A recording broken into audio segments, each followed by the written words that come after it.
কুমিল্লার মুরাদনগরের বাংরা বাজার এলাকায় ৩ জনকে পিটিয়ে হত্যার ঘটনায় গ্রেপ্তার ৮ আসামির মধ্যে ৭ জনকে কারাগারে প্রেরণের নির্দেশ দিয়েছেন আদালত। মামলার এজাহার নামীয় ৩ নম্বর আসামি বাচ্চু মিয়া মেম্বার আদালতে স্বেচ্ছায় ১৬৪ ধারায় জবানবন্দি দিতে রাজি হলে তার বক্তব্য রেকর্ডের প্রক্রিয়া গ্রহণ করা হয়।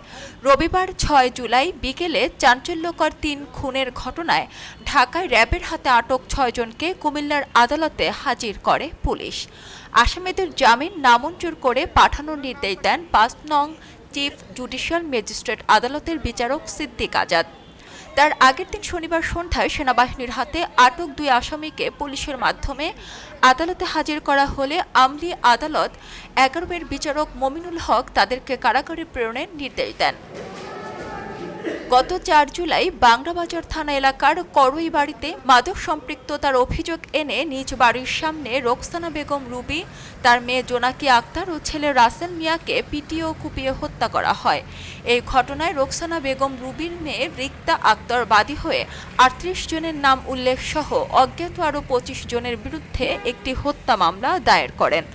এ পর্যন্ত মামলায় সেনাবাহিনী ও র্যাব মোট ৮ জনকে গ্রেফতার করেছে। এর মধ্যে ৫ জুলাই সন্ধ্যায় নাজিমউদ্দিন বাবুল ও ছবির আহমেদ নামে ২ আসামিকে আদালতে তোলা হলে তাদেরকে কারাগারে পাঠানোর নির্দেশ দেন আদালত।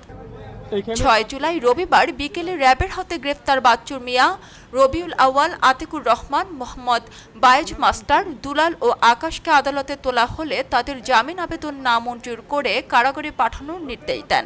এদের মধ্যে বাচ্চু মিয়া হত্যা মামলায় সম্পৃক্ততা থাকার বিষয়ে আদালতকে জবানবন্দি দিবেন বলে জানান।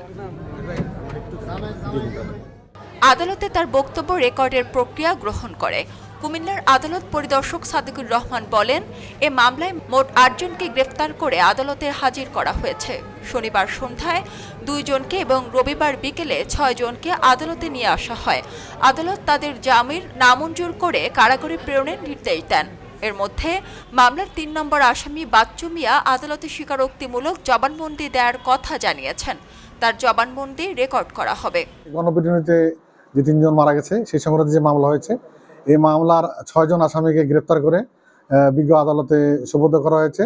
সোপর্দ করার মধ্যে ৫ জন আসামিকে বিজ্ঞ আদালত Siddique Azad judicial magistrate, senior judicial magistrate আমলি আদালত ৫-এর বিজ্ঞ বিচারক জেল হাজতে প্রেরণ করেছেন এবং এই মামলার ৬ জনের মধ্যে একজন আপনার ঘটনার স্বীকারোক্তিমূলক জবানবন্দি প্রদান করার উদ্দেশ্যে ফৌজদারি কার্যবিধি ১৬৪ ধারা মোতাবেক জানেন তার জবানবন্দি তিনি প্রদান করতে ইচ্ছা পোষণ করেছেন। বিজ্ঞ আদালত তার জবানবন্দি গ্রহণ করছেন। আর এই ঘটনাকে কেন্দ্র করে মোট ৮ জন আসামিকে গ্রেপ্তার করে তদন্তকারী অফিসার আদালতে সোপর্দ করে তাদের জেল হাজতে প্রেরণ করা হয়। তাদের রিমান্ডের আবেদন আসতেছে। তাদের পরবর্তীতে রিমান্ডের আবেদন প্রেরণ করা হলে পরবর্তী তারিখে রিমান্ডের শুনানি হবে। খবরের কাগজ, নিখাদ, নির্ভীক, নিরপেক্ষ।